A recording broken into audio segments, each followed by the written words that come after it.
Okey, jap. Tapi waktu PKP kita duduk rumah mana bagi tudung. Tapi orang beli tudung. Aku Ah, pun tak, tak aku tahu tak, kenapa. aku Tapi tak kena orang faham. memang beli banyak gila Orang tak tudung. keluar. Kenapa nak beli? Tak tahulah.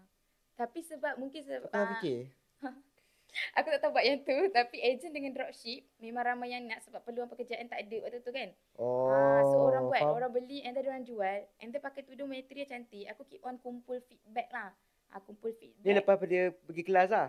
Feedback apa semua ni. Yang tu memang ada daripada sebelum. Sebab aku nak pastikan aku kumpulkan feedback-feedback aku. Aku kan waktu tu seorang-seorang, meniaga seorang-seorang.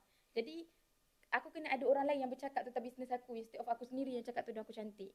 So aku pastikan aku kumpul feedback one by one dekat dalam Telegram.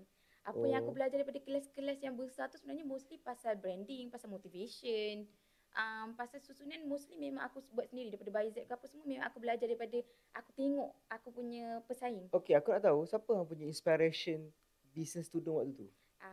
Banyak.